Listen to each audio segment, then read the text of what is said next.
Vamos falar de um assunto importante, a inclusão escolar de pessoas com deficiência prevista em lei.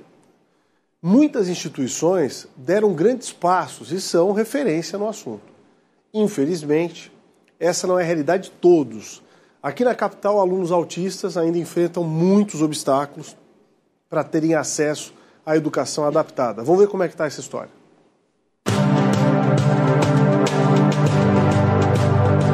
Enxergar a sala de aula como um todo, enxergar todas as suas crianças como um todo e fazer de fato com que a inclusão aconteça.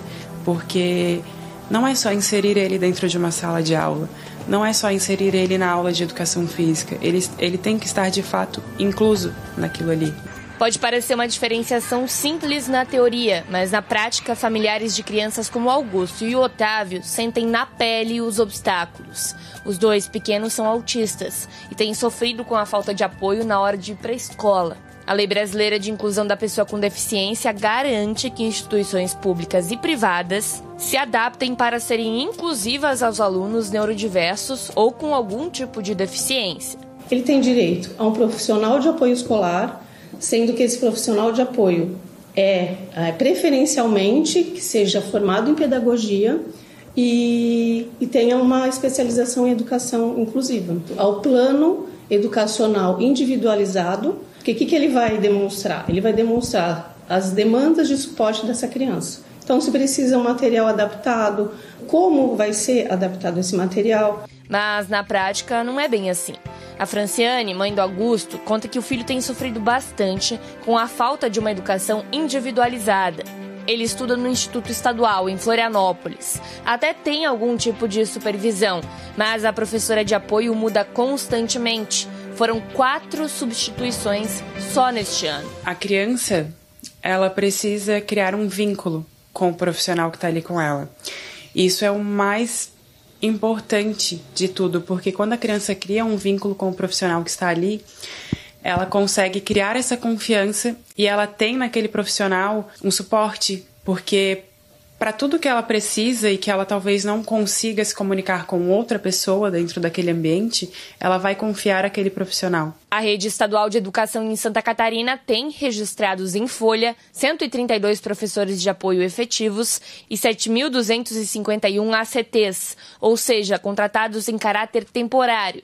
Num total, 7.383 profissionais para 7.991 alunos autistas, desde os anos iniciais até os finais e o EJA, a educação de jovens e adultos.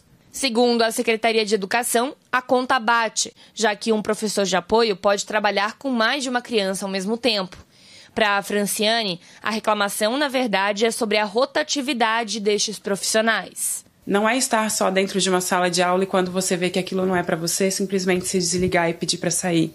Porque aquela criança que está ali, ela cria um vínculo com a pessoa e depois, quando esse vínculo se quebra, para criar um vínculo com outra pessoa, mexe muito com a criança, porque eles são muito... Alguns deles, né, não vou generalizar, mas alguns deles são muito metódicos. Já no âmbito municipal da educação, são 968 crianças com transtorno do espectro autista, para 611 professores. Uma conta que não fecha. E aí, crianças como o Otávio ficam assim, sem supervisão. A Flávia é a avó do Otávio, que tem 7 anos. Ela conta que a criança é bastante ativa e curiosa, mas que a forma como aprende é diferente da maioria dos estudantes. Ela reclama da falta de um professor de apoio para o menino. Diz que ele fica esquecido nas aulas. E a recomendação municipal já chegou a ser que ele nem fosse à escola. Se sente assim, inipotente, porque é uma lei que ele precisa. E a gente fica sem saber o que fazer, porque a gente já correu todos os recursos e até agora nada. Segundo a Flávia, já foram diversas tentativas de diálogo com a rede municipal da educação, mas tudo sem sucesso. E ele gosta de ir para a escola, ele gosta de estudar, ele precisa disso. E o menino tá assim, vai na escola, a gente leva ele com o coração na mão, porque a gente sabe que ele está desassistido na escola. Porque no recreio ele fica sozinho. Ele faz as coisas dele sozinho. E elas dão a tarefa, a professora que está na sala dá a tarefa, mas só que é uma tarefa que não é para ele. A presidente da Comissão dos Direitos da Pessoa com Deficiência conversou com a nossa equipe sobre o que os pais podem fazer para que se cumpra a lei. De fazer uma denúncia para o Ministério Público, que daí o Ministério Público vai fazer uma investigação, né? Pode também fazer um boletim de ocorrência, porque, como eu já disse, é uma discriminação em razão de pessoa com deficiência. E ela pode, aí no caso, se ela tiver condições financeiras, de contratar um advogado especializado ou procurar a Defensoria Pública. E as pessoas precisam entender, de fato, que existem pessoas diferentes. Nós entramos em contato com a Secretaria Municipal de Educação, aqui da capital, que explicou que o processo de análise da necessidade ou de um professor auxiliar leva em consideração documentos legais, né, papelada mesmo de processos judiciais e até do médico, e cada caso é um caso. Cada criança tem uma forma, inclusive de ver o mundo. Isso tem que ser apontado pelo especialista. Sobre a situação do Otávio, menino que a avó disse está sem uma professora auxiliar, a Gerência de Educação Especial disse que o pedido foi recebido e que o caso está em análise neste momento. Então pode ser que amanhã, de repente, né, tenha um ponto positivo e novas portas sejam abertas. Importante frisar que há muitas escolas realizando trabalhos extraordinários. E ao ver essa reportagem, lembro da escola em que os meus filhos estão.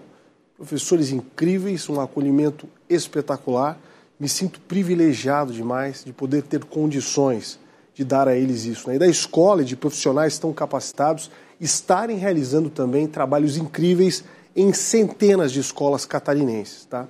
Grandes exemplos a serem seguidos. Tomara que os outros possam seguir pelo mesmo caminho. Afinal de contas, não é a lei?